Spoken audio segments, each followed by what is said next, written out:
you all make it. I'm sorry to interrupt the conversation. We have, I think we may have a record with the number of people who have signed up for Celebrate Waukesha this morning. So.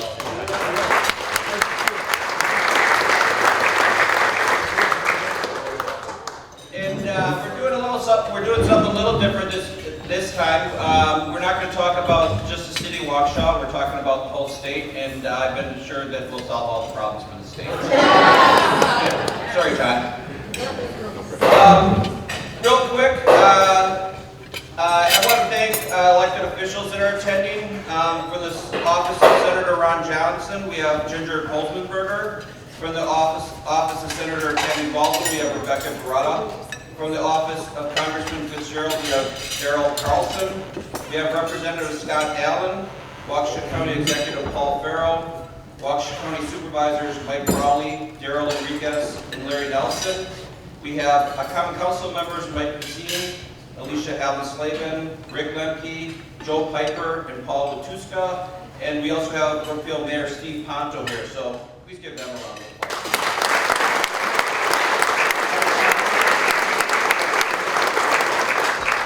Hope I didn't miss anyone. My dad always had, so whenever you do all those introductions and all that, and thank elected officials, he always say, we have the notaries please stand. I love that joke. We want to thank Tuscan Hall for hosting this. They always do a wonderful job. We want to thank Waukesha Floral for their assistance with the beautiful centerpieces. And I thank every single one of you for attending here this morning. So with that, I'm going to introduce Tony Brown. If you haven't met him yet, you'll see who he is. He can stay for as long as we need after the meeting. Actually, I'm sure he has a meeting at 9. Actually, we do have a meeting today. So, Tony Brown.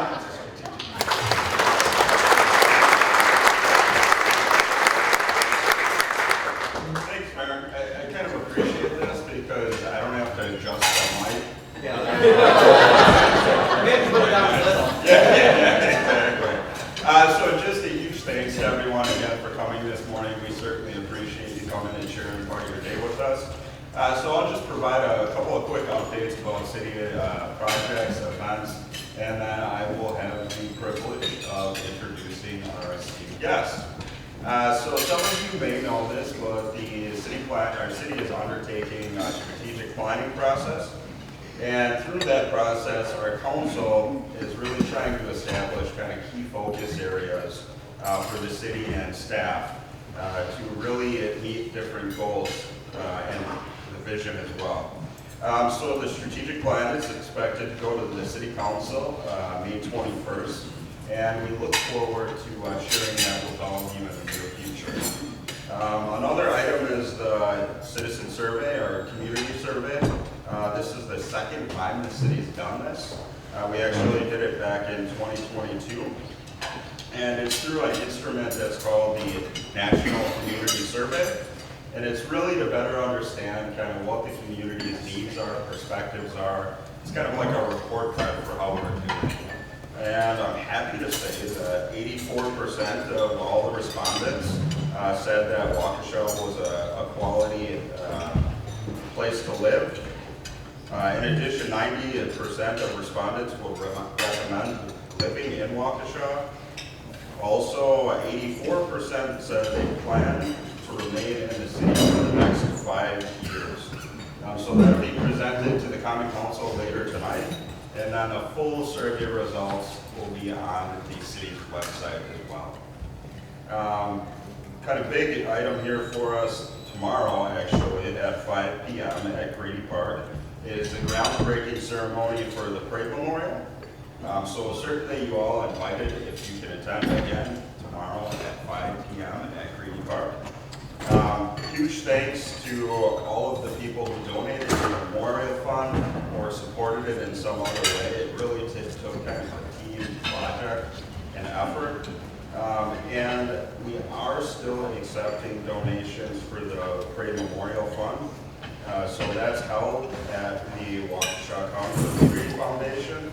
So once the construction expenses are covered, and the funds will be held at the foundation as the maintenance fund for the memorial. And the project is anticipated to be completed by the third anniversary for the great tragedy, and we will certainly have more information on that as that time comes around. Lastly, summer clearly is around the corner. Whether it's Riverside Rhymes, Tribute Tuesdays, Jazz at Cutler Park, any of the city events, certainly look forward to seeing all of you there in some shape and form. So with that, I kind of have the privilege of introducing our speaker for this morning, John Costigan. John serves as the Chief Economist for the Wisconsin Department of Revenue. Prior to joining the Department of Revenue in 2007, John served as the staff economist for the Governor's Office from 1979 to 2007. He has also served in Wisconsin the Legislative Fiscal Bureau and the Wisconsin Department of Commerce. John has his BA and MA in economics from Marquette University. He has done additional graduate studies in economics at Northwestern University and computer science at the University of Wisconsin. So if y'all could please, large welcome for John.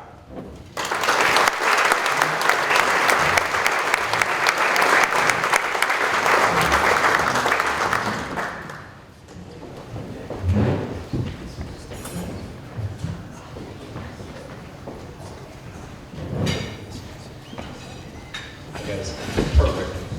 I like to walk when I talk, so I'm going to go up stage and try to explain these things from here. So let's check this. There we go. All right, today's themes. Wisconsin's improved competitiveness puts itself in a position for a solid state relative to the soft landing in the U.S. economy. Waukesha is actually a focal point for part of that improved competitiveness. We have structural advantages in labor force participation, cost of living, and entrepreneurship. And I always hit the wrong button. There we go. All right. Speaking of soft landing, what is it? Well, I'll illustrate it. First of all, real GDP update. Real GDP has slowed down at this point to about a 1.6% annual growth rate. And if you have taken a second look at real domestic income is not growing up nearly as strongly, and the difference between production and income is what people are paid, what corporate profits are, what is your dividend income, rent income, etc. That actually had a fairly good quarter, but year over year it's been actually just trucking along and basically break even. To illustrate the point, if you think you're confused about the economy, so are economists. These are two what are called high-frequency measures of economic performance. And a high-frequency measure is more often than once a quarter. The green line is the Federal Reserve Bank of Dallas's weekly economic index. It covers about 8 different topics. It suggests the economy is running at about a 2% growth rate. In contrast, you have the Federal Reserve Bank National Activity Index, which is actually suggesting, the economy has been running a little low, below zero, for about 15 months. Clearly, they're not in agreement. The difference between the two is the Federal Reserve Bank of Chicago's National Activity Index has a stronger emphasis on production. So in the industrial side, things aren't quite as strong. Did it again? All right. If we track sort of what's going on between the two sectors, hypothetically between manufacturing and services, the services index has now slowed down to the point where it's for the first time in about 2 years, 3 years, 4 years actually, slightly below break even. The industrial side has been slightly below even for a whole time. In general, they're suggesting real growth at this point is averaging a little less than 1% between the two of them. All right, how does this work? Well, one of which is you have, the larger point is you have two cross currents going on. One of which is the federal government's spending policy is still stimulative, and later on I'll show the Federal Reserve policy is being contractionary, so that's why you do get the mixed signals, because you can have two things working in the opposite directions.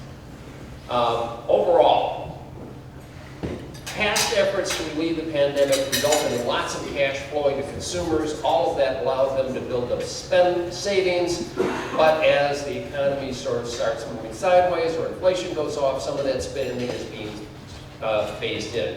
You would like to think those checks immediately impacted the economy. They didn't. They were banked and they were basically paid out over the next 4 or 5 years. And we're coming to the end of that 4 years.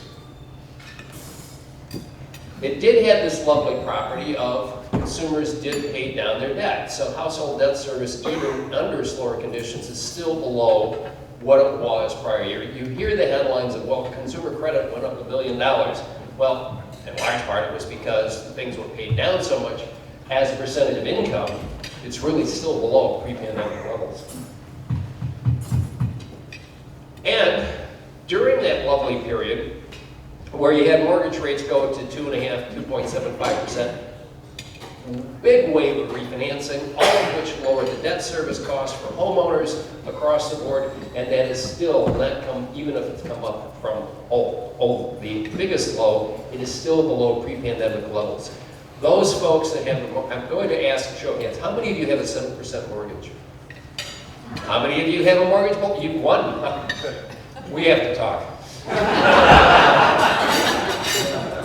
Almost everybody's got, during the refinancing, got more, certainly below 4%. By average, it's about 3.7%.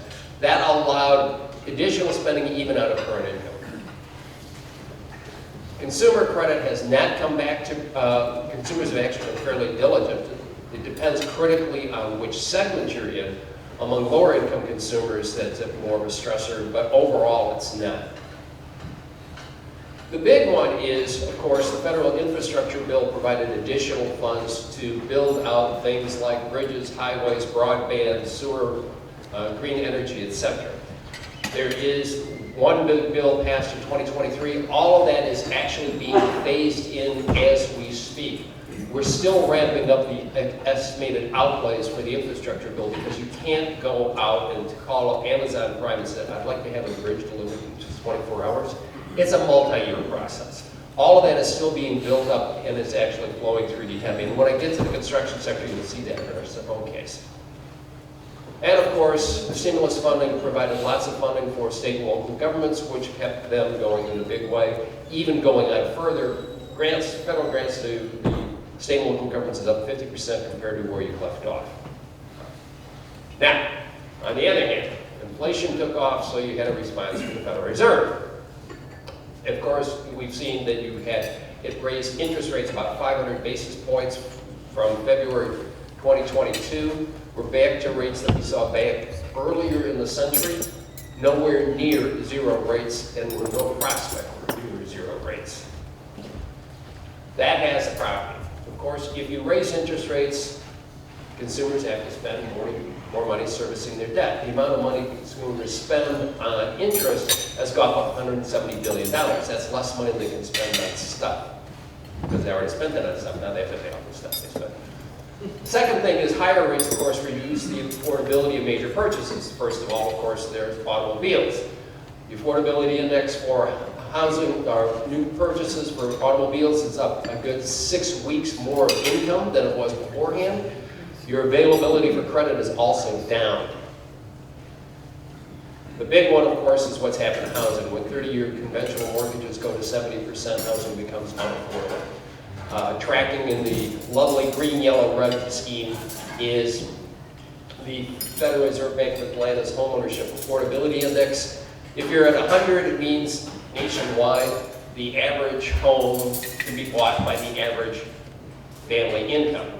In the green, you're affordable. In the yellow, you're starting to be unaffordable. By the time you hit into the red, less than 70% can actually fit that description. If we trace what has happened to the affordability of housing since December 2020, using the month of December since 2021, back in 2019, 2020, the monthly mortgage payment, principal, interest, and taxes, etc., was about $1,500. By the time we got to December 2023, that went up a full $1,100. As a percentage of income, it was 28%. Now it's over 40%. Of course, the next thing is bankers to tighten lending standards. Credit availability is not what it was. If you're looking at refinancing, it's more, the terms are more expensive and the credit lines are shorter. It also extends to households. Number of banks reporting credit card lending standards have tightened is up. The amount of, same is true with automobile lending standards. Now, we'll get to the Wisconsin economy. I'm going fast, so if I ended early, don't be, I have yet to find a group that's disappointed I ended early. Key features of the Wisconsin economy. Hardworking, middle class, solid standard of living. If you consider the Wisconsin economy relative to the rest of the U.S., what's illustrated here is comparing our shares of real GDP in a particular sector of the economy compared to the U.S. average. Basically, if you have more of it than the U.S. average, you're in green. If you have less of it than the U.S. average, you're in red. We have a larger private sector than the U.S. as a whole, and we have a smaller government sector than the U.S. as a whole. Where we absolutely rock, of course, is manufacturing. We're fully, in terms of percentages of GDP, we're fully 8 or 9% ahead of the U.S. average. Then we follow insurance carriers, healthcare, agriculture, trucking. We don't do really well at mining, information, or professional services. And in the mining case, to the best of my knowledge, there's no operating oil rigs in the state of Wisconsin. We actually had a very good quarter in 2023 quarter. We were up 4.3%. We had a rocky start of the year, but we came on strong in the last two quarters where we outpaced the U.S. in 2003, third quarter and fourth quarter. Fourth quarter, our real GDP was up 4.3%. If you follow all the graphs, you'll see that we basically outpaced all our surrounding states. Personal income, roughly the same situation. U.S. average was 4. We were about 4.2% in terms of personal income. We'll now go into details on some of the reasons why. Let's start with labor markets. By the household survey, we had a quick explanation. A household survey is the U.S. Bureau of Labor Statistics, actually in cooperation with the Census Bureau, surveys several hundred thousand, almost a million households across the U.S., asked the simple question, are you working, are you looking for work, and then a few of these other details. And if you answer your yes, I am employed, you're counted in this way. Our overall employment by household survey is up 13,000 compared to a year ago. We're actually near record high for us. Our unemployment rate at 3% at the month of March is near an all-time record low. The all-time record low was last year at 2.6%. Before we hit those lows, we're back to 3% was the previous record. More than full employment. While we have hit that standard of our overall household survey-based employment, that is the residents working, are ahead of the pre-pandemic levels, it doesn't follow that that's true for every state. States in red actually have fewer residents working as of December 23 than they did at the start of the pandemic. So 3 years on after the pandemic, states in red have fewer people working. There is sort of a theme with a lot of this, and you'll hear me repeat it often. Consider New York, Illinois, California. Those are the states where they had big population losses. That's one of the reasons why they're not coming back in terms of overall employment. We don't fit that description. Following that same New York, Illinois, California, you will observe that if we compare, in this case, if you're green, you have an unemployment rate that is significantly below the United States average. If you're red, it's significantly above the U.S. average. And again, we go sort of east to west coast, New York, Illinois, California. By the household survey, Waukesha County's unemployment rate is also near record lows. I'm going to want to take off, from where we were last year, at about 2.6. And in terms of the household survey employment, you're again ahead now of pre-pandemic levels and big rise over the last several years. Within Wisconsin employment on the measure of payroll, which is what we ask being employers, how many people do you have working for you, a head count? We're also up over 22,000 at this point, also running record highs both in non-farm and private employment. Waukesha County employment based on the census of employment and wages, it does a different survey, to really confuse things. I'm now referencing a third different measure of employment, which is why economists need 3 hands.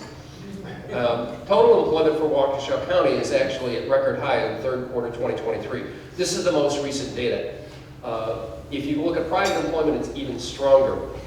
There's a subtle thing here, is that if you were to follow the overall total, the number of employment in Waukesha actually working here versus the number of residents here, the employment from employers are actually higher, suggesting you do have some folks commuting into Waukesha County just for work. Your employment count is higher than the number of residents considered employed, suggesting you are supporting other counties around the metro area, etc. For us, our job openings, our labor shortage is gradually easing. We are now back to almost the levels we left off at. But if we consider where we're at, we have about, right now, 75,000 more jobs than we have unemployed persons, which means in the total state of Wisconsin, if you had every person in the right location, in the right skill set, in the right industry, in perfect matches, you're still short 75,000 people. Now let's consider our labor force. This to me is a structural advantage that we have that is a compelling advantage for us relative to the rest of the country. Our workers are more engaged in the U.S. no matter how you slice it. It's by gender, it is by ethnicity. We are more engaged. In particular, in some cases, way ahead of the U.S. average. As we break it down, switching from that demographic to this demographic, which is by your age distribution, you see compelling advantages. At every age group, from 16 to 65, we are more engaged in the labor force than the rest of the country. The only place where it flips slightly down is 65, when suddenly fishing and golf looks a whole lot better. Among the prime working age population, which is the group 25 to 54, we have the 8th highest labor force participation rate in the country. Again, compared to the other states that I've mentioned, that's a fairly unique group where you have over 85% of that group actually in the labor force. The one that I find most compelling is this one, and this is probably the game changer going forward, and that is the youth labor force participation rate. That is the labor force participation rate from 16 to 24. We have the highest labor force participation among young people in the country. Only the states in blue are above 70%. You compare us to the state of California, where you don't get 50%. If you think in terms of the prospects for labor shortage, if you're an employer, that's the game changer. You have more people engaged early and will get to the habit of working here than in most of the rest of the country. Well, when you're number one than any other state. All right, Wisconsin's housing and construction. All right, relative to that point I made to infrastructure, this is where it really comes home. Construction employment in the state of Wisconsin is at a record high, and it's sort of been fun to watch if you follow it, is that each month I look at the data and I'm expecting another record high, and I'm not disappointed at this stage. Previous record high was 130 million, we're now at almost 144 million, and it's been trending north in a very big way. If we do the follow-up, you'll see that most of the big gains is exactly in those areas impacted by the infrastructure investments. Heavy and civil engineering is where we're getting the big turnaround in the gains in employment. Yes, we're actually ahead on construction of buildings at this point, but some of our bigger gains continues on the specialty contractors, building equipment contractors. It's pervasive. Every single measure that you would want to slice within the construction industry is showing big gains. For us in our housing sector, we're rising again and running ahead of pre-pandemic levels. The red reference line is sort of where we left off in building housing units. You'll see that, yes, of course, we took off like everybody else did when the mortgage rates were extremely cheap. But even as mortgage rates had started coming back up, there's been enough demand for housing, we're actually building more units again than we did at this point last year. My favorite fun fact is Wisconsin's actually been building more single-family homes than the state of Illinois has, and it's been true since 2016. So we're approaching 8 years. We've been building more units than they have.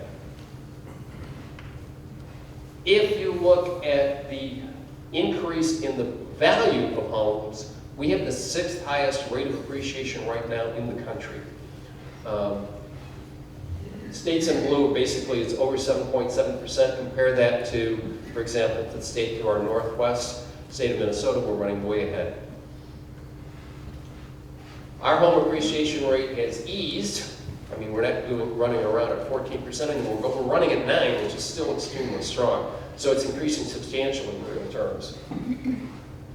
Every metropolitan area in the state of Wisconsin is running, home prices are going up faster than the U.S. average, and way ahead of Minneapolis, for example. Milwaukee, Waukesha at one point was highlighted as one of the top metro areas for destination for move-in that's keeping the home prices up. Across the entire state, you'll notice how cleverly I use a pack of colors in here. Property values are strong throughout the entire state. If you were in green, your property values went up more than 20%. If you're in gold, you're up more than 15%. Even the white counties, nobody was less than 9%. City of Waukesha County had the strongest gain in property values that they've seen in the last 40 years. We'll now switch to manufacturing. As indicated at the very beginning when I started talking about the Wisconsin economy, Wisconsin's manufacturing is one of the defining characteristics of our economy. We are the 7th largest employment among all states. That's the employment count. That's not as a percentage of labor force. We're second at that point. But just in aggregate numbers. Notice, for example, that our 470,000, actually these days it's 480,000, manufacturing employees, we have more manufacturing employees than the state of New York. If you consider the population difference and the size of the economy, that is startling. And we actually overtook them coming out of the pandemic. I'm sorry, out of the Great Recession. The most manufacturing intensive states, because this is a setup for another topic, are actually in the Midwest and now the Southeast. The states in blue basically have practically twice the share of manufacturing relative to its total economy compared to the U.S. average. These are location quotients. Basically, if you're over 1, you're more manufacturing than the U.S. as an average. When you're in the blue, if I round at least for Wisconsin, Wisconsin and Indiana are double what the U.S. average. But you can see, for example, New York has now moved out of the top, they're less than 50% of the U.S. average. California, despite its big number, is less than 50% of the U.S. average. There is a geographic trend in manufacturing as we think of the rebound coming out of the Great Recession. Manufacturing in the U.S., of course, was subject to a big change when you basically open up the economy to Chinese imports, followed by the Great Recession. Manufacturing hit an all-time low. This is sort of illustrating. I realized, you would think that all states with manufacturing would come back roughly in proportion. As the U.S. economy starts building out manufacturing, it should be sort of spread around the country. That is not the case. The states in red have actually fewer manufacturing jobs than they had at the end of the depth of the Great Recession, suggesting their manufacturing presence is continuing to shrink even as the economy and U.S. manufacturing comes back. The states in blue are the ones adding the more than 35,000 jobs. If there is a diagonal, basically from Wisconsin to Georgia, plus or minus a little bit, that's sort of where the pattern of manufacturing is. California and Florida still have, even though their numbers are large, that's largely, I think, in the case of Florida. If so many people are moving there, you got to have bakeries that have to employ people. Following that same logic for us, we can see that most areas of our state, the states in green, the counties in green, actually added manufacturing jobs compared to where you left off after the Great Recession. We only have 3 counties for which that is not the description. Everybody else, big gains if you sort of follow I-43, 151, US 20, Wisconsin 29, that's where you're getting your biggest gains. There is in the US, a significant reinvestment in manufacturing. If you look at the investments that businesses make, what leads is actually investment in good manufacturing plant and equipment. For the monthly value put in place, I notice here the East North Central states, and you see that totally take off. Compare that to other regions.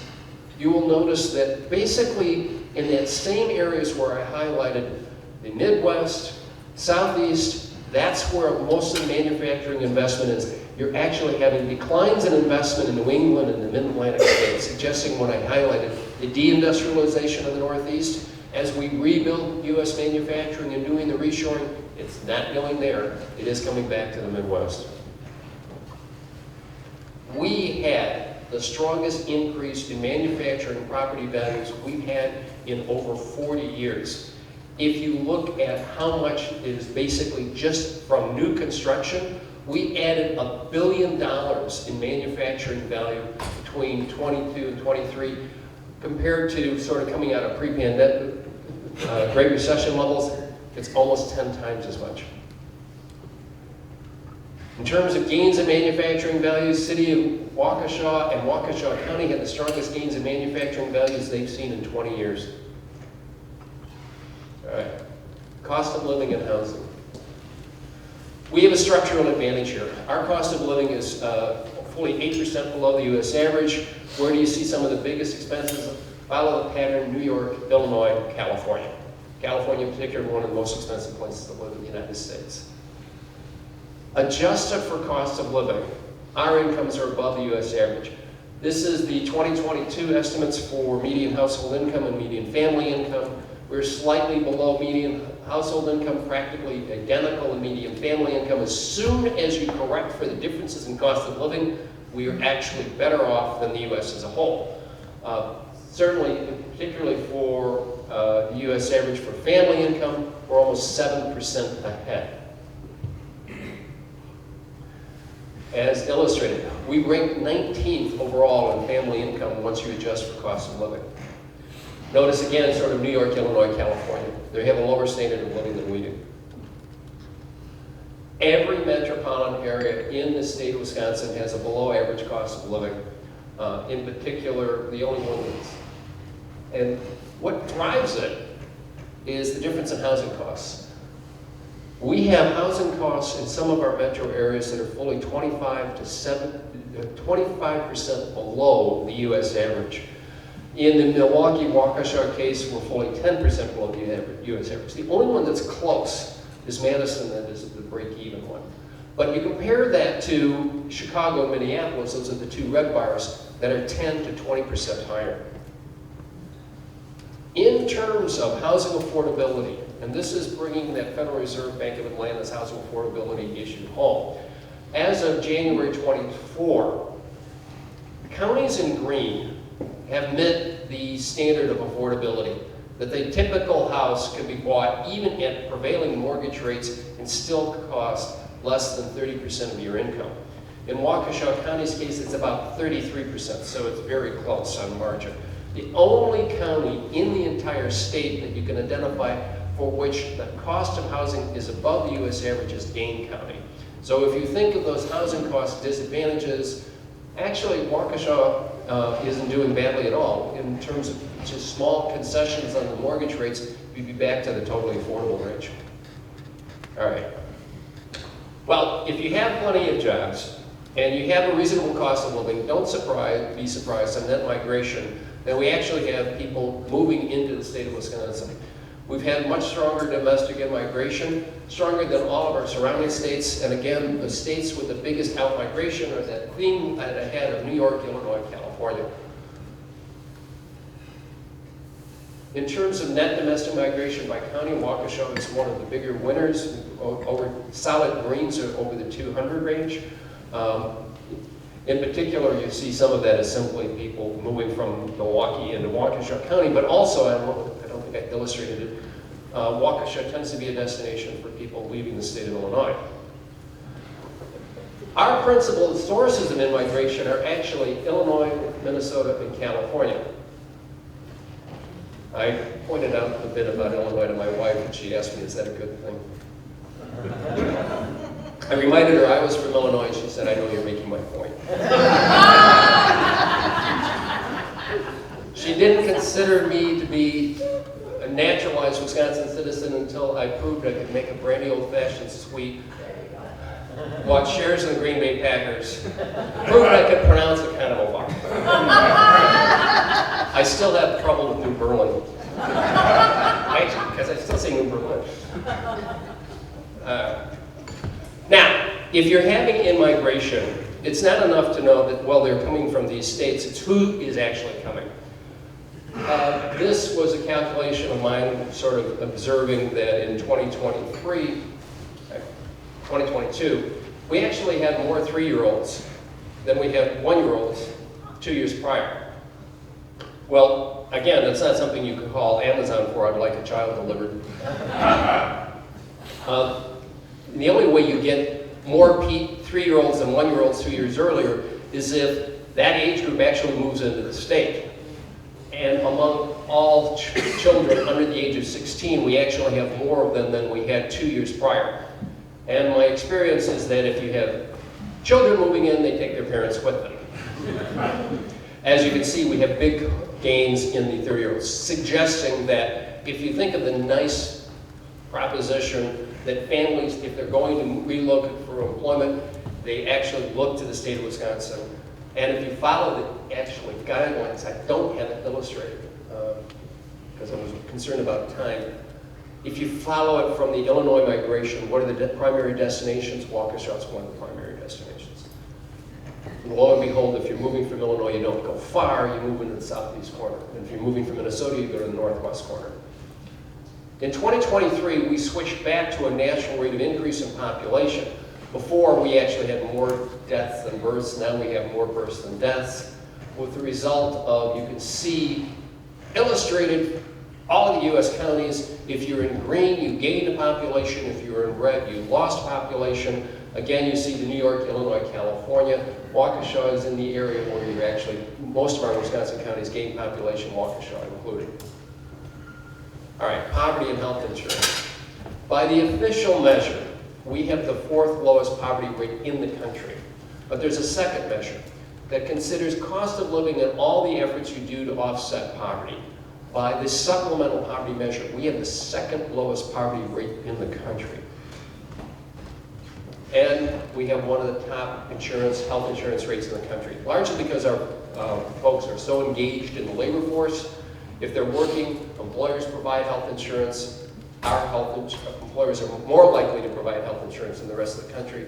As a result, we're among the top states with health insurance coverage. All right, education. We actually do really well comparatively. In terms of our reading scores, 8th grade, we had the 10th highest reading scores in the nation.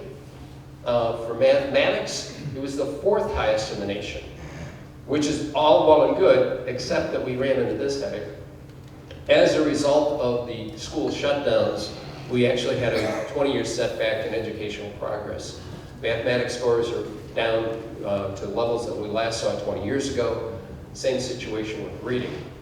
Nationwide, I don't have it illustrated. I pulled that slide at the end. Nationwide, the ACT scores are levels that you haven't seen in over 20 years. Big plummet in college readiness with all kinds of ramifications they're on. All right.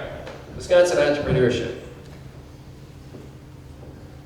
We've had a surge in the number of businesses operating in the state of Wisconsin over the last 3 years.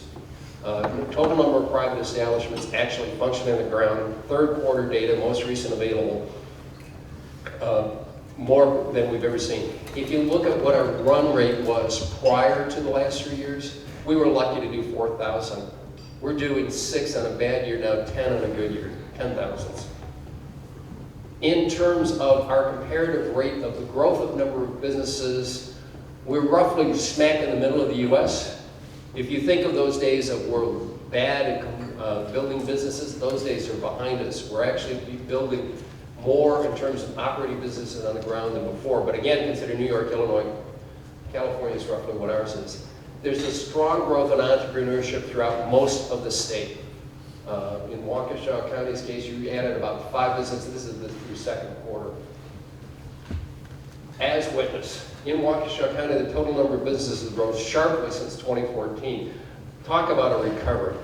And then the acceleration coming out of that recovery in terms of the number of private establishments actually working in Waukesha County. 2023 was your strongest year in the last 20. All right.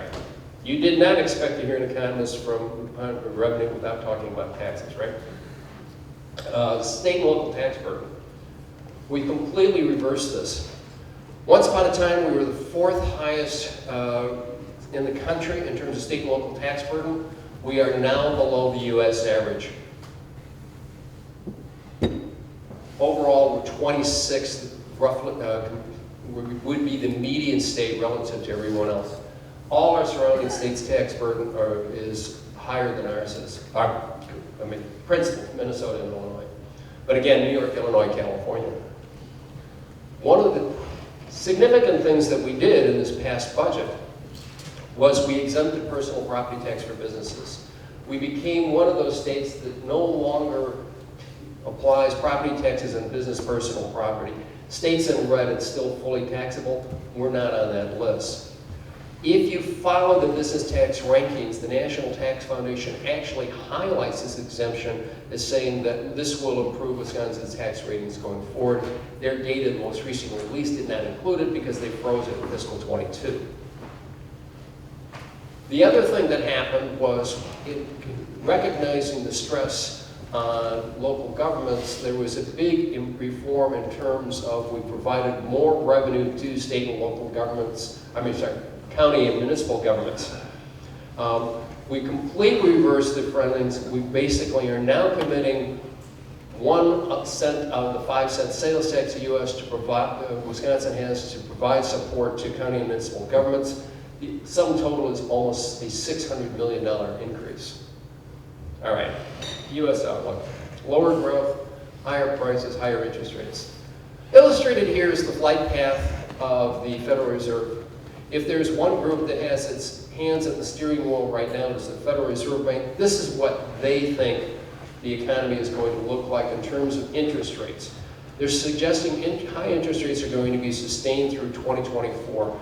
An outlook of maybe you'll get a few rate reductions, nothing imminent, but not below 4.6 between now and the end of the year, and not back to 0 in the foreseeable future. It's all predicated on the core inflation rate continuing to fall. They've lifted the overall growth outlook, which I think they're probably going to wind up revising because they issued this outlook before the first quarter GDP rate.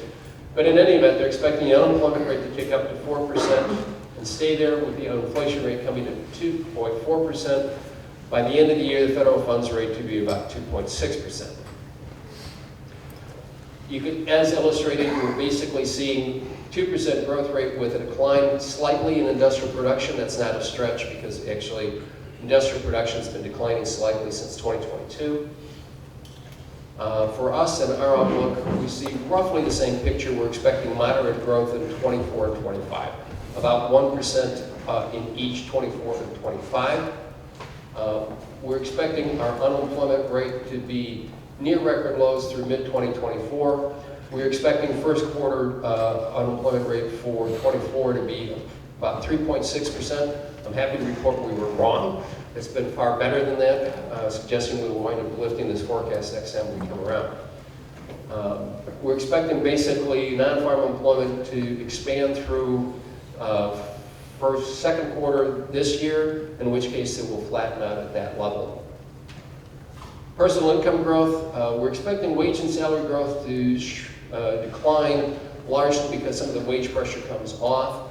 If you have stable employment, unless you're getting more than 4% wage increases, you're not going to get more increase in wages and salaries. That's going to drive personal income. We're expecting personal income to be in the 4.5% territory in the aggregate.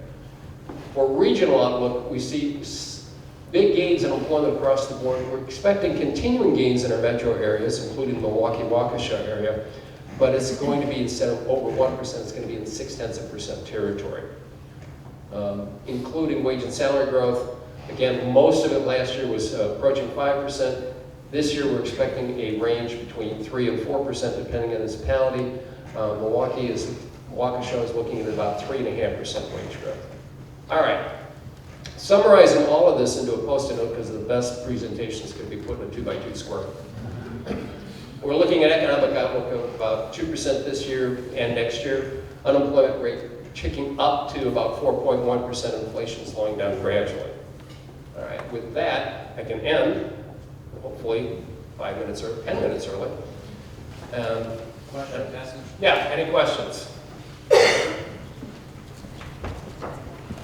Yes? That's a lot of good news for Wisconsin. How do we get the general public and other people who might be considered moving here to know about it? Well, it relies on me to go out and speak a whole lot more. In terms, well, the other thing is, if you see some of the rankings, the word is out, but in terms of getting more people to move here, they have to have a place to move to. And housing availability, I think, is becoming a restraint on the overall development of our economy. Speaking to some business groups, one group in Eau Claire said we've had, or even Beaver Dam, a common theme is they want to offer, they want to come, but couldn't find a house, so they stayed. So that's undercutting migration. Yes? With the recent announcement of Social Security changing dramatically by 2035, I thought, why not ask you how that might affect some of our numbers? Are you going to see the population, the older population working more because of that? How does that affect us? Okay, I'm going to put out the marker that I'm the only one that's read the Social Security Trust Fund report. I was shocked the other day. I said that, and I made a mistake of saying it to a group of CPAs, and I had 2 people raise their hands.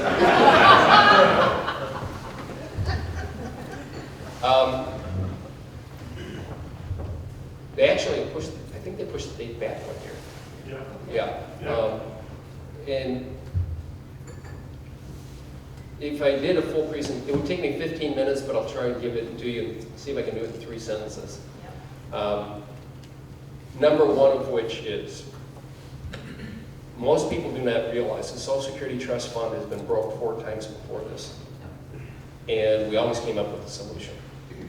The second thing is, those trustee reports rely on life expectancy to continue to increase when in fact it's actually been shrinking. So, and the third of which is, it's based on population growth. Population growth because the migration is actually running ahead. So if you were to follow, there are 3 scenarios, because the one that you do want is sort of what is our middle assumptions. We actually are fulfilling more of the assumptions on the optimistic side than the pessimistic side. That said, all of those can change in a heartbeat, but you know, it's sad that one of the reasons why the life expectancy is not growing as fast is because of deaths from despair and accidental overdoses, etc. So life expectancy in the aggregate basically is plateaued instead of continuing to increase. Long answer for, here's a fearless prediction sure to go wrong. We're not going to address it until such time as we have to start until it's broke. Then we'll fix it, which is exactly what we did in the 1980s, and that solution worked for over 50 years. Okay. How's that? All right. All right, let's do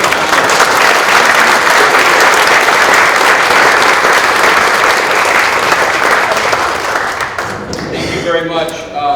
I kind of felt like I was on the wing of an airplane and all that information coming at me was wind, because that was a lot of information. I started taking notes, and I probably should have stopped because I have 2 full pages in notes. Some of the things that I took, that I put stars on is that workers in Wisconsin are more engaged than the U.S. average at every single age group, meaning Wisconsin people work, which I think is very important. When I moved out I was in California for a couple of years and I worked construction, and I'd have to go to jobs and say, will you hire me, because I was a contractor. And the first question they'd ask us, where are you from? And I said, Wisconsin. They'd just say, okay, you're hired. And I'm not kidding. That happened multiple times. I've been really impressed that we're the top state for the 16 to 24 labor participation. So we make I don't know if we make our kids work or we just don't give them money. But it's nice to hear that our kids are working. Manufacturing is a huge driver of Wisconsin's economy. I think we all knew that, especially here in Waukesha County. We have historically been a manufacturing place, and our manufacturing is coming. I was going to say coming back, but I know that they had some tough times. But they've always been a huge base for Waukesha, and it's just getting better and better. Poverty, we're the fourth lowest, or the second to fourth lowest in the country, which I think it kind of surprises us because we see poverty in our communities. It's something we're always working on, and I don't say this flippantly, but we're better off than most. I do travel quite a bit, and you can see the poverty in other communities that you don't see here as much, but it's still something that always needs to be worked on. With that, those are all my stars on these 2 pages of notes. That was amazing. I really appreciate it. I'll be talking to John later about exactly what stocks I should buy. He won't tell me, I'm pretty sure. Tell everybody. Yeah, okay, well, Buy an index fund. Buy an index fund. There you go. And that's an economist. And I'm glad to have you all here this morning. I'm glad we were able to broaden what the topics are we're talking about. Rebecca, when's our next one? The next one is in August. In August. So thank you very much for coming. I enjoyed the day, and tomorrow, 5 o'clock, is the groundbreaking for the Parade Memorial. Thank you very much.